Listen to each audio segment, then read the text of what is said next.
अस्सलाम वालेकुम। આજના આ કાર્યક્રમના અધ્યક્ષ આદરણીય રફીક સાહેબ તથા કોમર્સ ચેમ્પિયનશિપના મેમ્બર્સ ઉપસ્થિત વાલી મિત્રોમાં પણ આદરણીય બહેનો કે જેમની ખૂબ સારી એવી સંખ્યા છે અને જેમના માટે આ કાર્યક્રમ થઈ રહ્યો છે એવા મારા વાલા વિદ્યાર્થી મિત્રો કે જે આપણા સમાજનું ભવિષ્યનું ધન છે,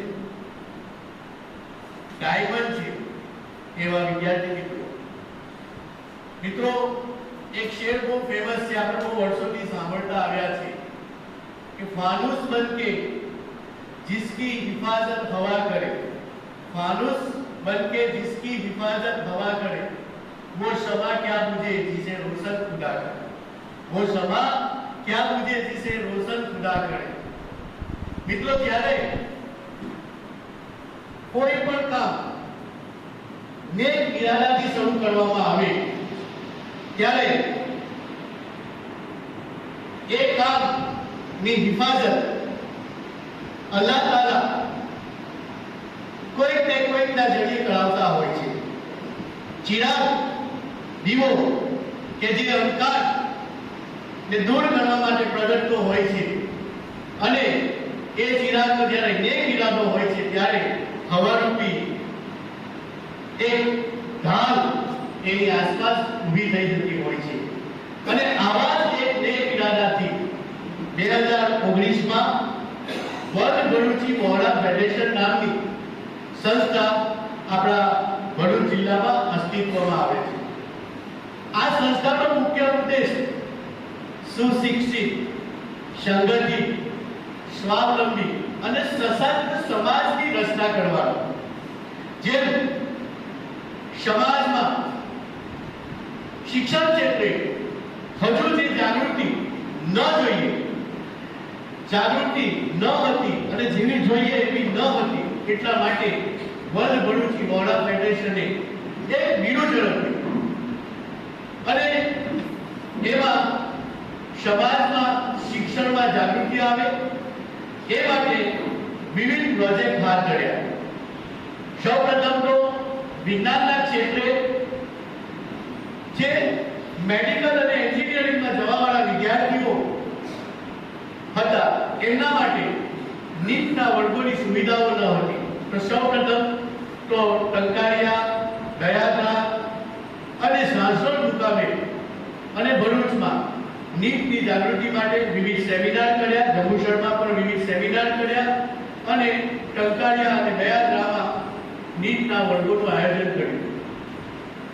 ત્યારબાદ સમય જતા એક વસ્તુ ધ્યાને આવી કે આપણા સમાજનો ખૂબ મોટો વર્ગ વિદ્યાર્થી વર્ગ કોમર્સ અને આર્ટ્સની લાઈનમાં જાય છે, પણ સમાજનું સૌથી શિક્ષણ સંસ્થાઓનું સૌથી વધારે ધ્યાન વિજ્ઞાન તરફ છે પણ આ કોમર્સ તરફ નથી। તો વર્લ્ડ ભરૂચી મોહરા ફેડરેશને ટીમ કોમર્સ ની રચના કરવામાં આવી અને એના હેડ તરીકે રફીક સાહેબને નિમવામાં આવ્યા અને એની સાથે અલગ અલગ શિક્ષકો કે જે આપણી સામે અહીંયા પ્રથમ હરોળમાં બેઠા છે અને ઇન્શાઅલ્લાહ તમારી સામે પણ આવશે, એ શિક્ષકો જે આ તરફ જંબુસરથી ભરૂચ સુધી વિવિધ મીટિંગોમાં લેક્ચર્સ લેવા માટે પોતાનો કિંમતી સમય કાઢી અને આ કોમર્સ ચેમ્પિયનશિપ ને એક જોરદાર એક વટવૃક્ષ બનાવવાનો પ્રયત્ન કરી રહ્યા છે। WBF એજ્યુકેશન ક્ષેત્રે જાગૃતિ લાવવા આ પ્રયત્ન કર્યા, સાથે સમાજમાં જે અપંગ બાળકો છે, માનસિક રીતે અશક્ત છે એવા બાળકો માટે મમતા રિહેબ સેન્ટરની સ્થાપના કરી। તે સિવાય યુથ વિંગ દ્વારા અન્ય ઘણા કાર્યો કરે છે અને દર વર્ષે સમાજના જે કચરાયેલો વર્ગ છે એ વર્ગને પોતાના એજ્યુકેશનમાં આગળ વધવા માટે દર વર્ષે 1 થી 1.5 કરોડ રૂપિયાની શિષ્યવૃત્તિનું પણ ડિસ્ટ્રીબ્યુશન કરે છે. વલભરૂચી મોના ફેડરેશનનો આ નેક ઇરાદાઓને કારણે અલ્લાહ તાલા તરફથી પણ ખૂબ ગેડી મદદ થઈ રહી છે. મિત્રો, આજે આપણે સૌ ધોરણ 12 ની પરીક્ષા આપેલ વિદ્યાર્થીઓને આગળ વધારવા માટે આ કાર્યક્રમની રચના કરી છે. આ કોઈ નાનો કાર્યક્રમ નથી. આજે તમે જોતા હશો તમારી આસપાસના બાળકો અત્યારે કોઈ ક્રિકેટમાં મશગુલ થઈ ગયો હશે, કોઈ મોબાઈલની ગેમમાં મશગુલ થઈ ગયો હશે, એમને એવું થઈ ગયું કે બાળકો પૂરું થયું, હવે કંઈ નથી. અને ત્યારે આ જે ડાયમંડ છે ને આપણા સમાજના, એ ડાયમંડ આપણા સમાજને રોશન કરવા માટે પોતાનું વેકેશન, પોતાનું બાળકો, કારણ કે ઘણા લોકો બાળકો પરથી એટલે બધી લહેર કરીશું, એસ કરીશું નહીં. આ વિદ્યાર્થીઓ પોતે ચમકવા માટે આજે અહીંયા ઘુસાવવા માટે આવ્યા છે. અને એ માટે આપણે આપણા સમાજમાં અને આપણી સોસાયટીમાં જોતા હોય છે એક કુંભાર હોય છે. એ કુંભાર કોઈ માટલું કે કોઈ પણ વસ્તુ બનાવવા માંગતો હોય છે તો એ પોતે પહેલા શ્રેષ્ઠ માટીનું સિલેક્શન કરે છે. એ માટીમાંથી જે કાગડાઓ હોય છે, અંદર નાના નાના જે કંઈ કચરો હોય છે, કચરો સાફ કરે છે, માટીનું સિલેક્શન કરે છે અને ટોપની માટીનું સિલેક્શન કર્યા પછી એમાં જે કંઈ પાણી રૂપે ઉમેરીને જે જોરદાર સુકડલો હોય છે એને ગૂંથતો હોય છે અને ગૂંથીને પછી જ્યારે ચાકડા ઉપર ચડાવી અને એને સુંદર શેપ આપતો હોય છે. તો એવા જ કુંભારરૂપી અહીંયા ટીમ ચેમ્પિયનશિપના રફીક સાહેબના નેજા હેઠળ ઘણા બધા શિક્ષકો કામ કરી રહ્યા છે અને આ વિદ્યાર્થીઓને પોતાના જીવનનો સુંદર શેપ આપવાનો પ્રયત્ન કરે છે. એક ખેડૂત હોય છે, એ ખેડૂત તડકામાં પોતાના ખેતરને ખેડે છે, માટીને ઉલટ-સુલટ કરે છે અને એને પાણી આપે છે, પાણી આપી એમાં બી વાવે છે, બી વાવી ફરી પાણી આપે છે અને એમાં જોરદાર ખાતર આપે છે. તો એ ખાતર રૂપી જે ખેડૂત પેલા વૃક્ષને અથવા પેલા છોડને ઉગાડવા માટે અને સુંદર ખીલવવા માટે જેમ પ્રયત્ન કરે છે તેમ અહીંયાના શિક્ષકો દિન રાત જોરદાર ટીમ સાથે વિદ્યાર્થીઓને આગળ ખીલવવા માટેનો પ્રયત્ન કરે છે. વિદ્યાર્થીઓનો એક વસ્તુ ખાસ છે જે બહુ મજાનો શેર છે. જુઓ, તમે આગળ વધશો તો મુશ્કેલીઓ આવશે, પણ એક શેર છે બહુ જોરદાર છે. બુજી સમા ભી ચલ सकती है, બુજી સમા ભી ચલ सकती है. આ મને એટલા માટે યાદ આવે છે કે તમને આગળ વાત કરું છું. तूफानों से कश्ती भी निकल सकती है, तूफानों से कश्ती भी निकल सकती है. होके मायूस तू न बदल अपने इरादे को. મિત્રો, વિદ્યાર્થી મિત્રો, તકલીફ આવશે, તમારા ઈરાદો બદલવાની જરૂર નથી. होके मायूस तू न बदल अपने इरादों को, तेरी किस्मत भी कभी बदल सकती है.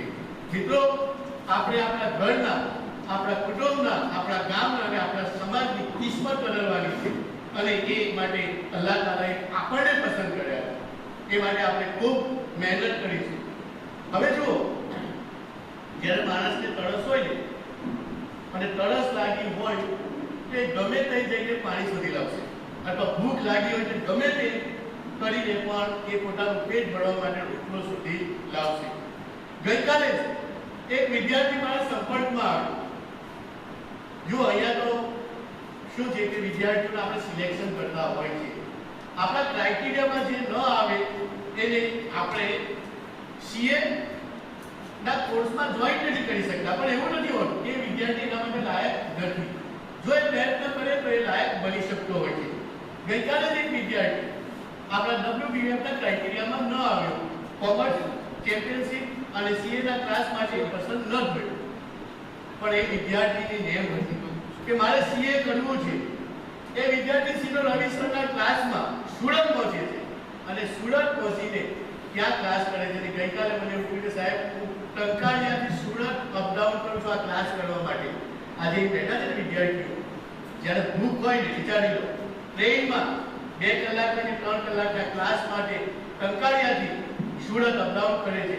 કુદરતી મારી કોન્ટેક્ટમાં આવ્યો એટલે મેં પછી પીએમઈટીના જે કરતા હતા છે મોહમ્મદ સાહેબ અને રફીક સાહેબ સાથે વાત કરી અને એમને કહ્યું કે સાહેબ જ્યારે જેને ભૂખ છે એની ભૂખને સંતોષવાની આપણી જવાબદારી છે અને ઇન્શાઅલ્લાહ વિદ્યાર્થીને આપણે પીએમઈટી હોસ્ટેલમાં એને રાખીએ અને રાખીને એને જે કંઈ સુવિધાઓ મળવી જોઈએ એ આપણે આપીશું.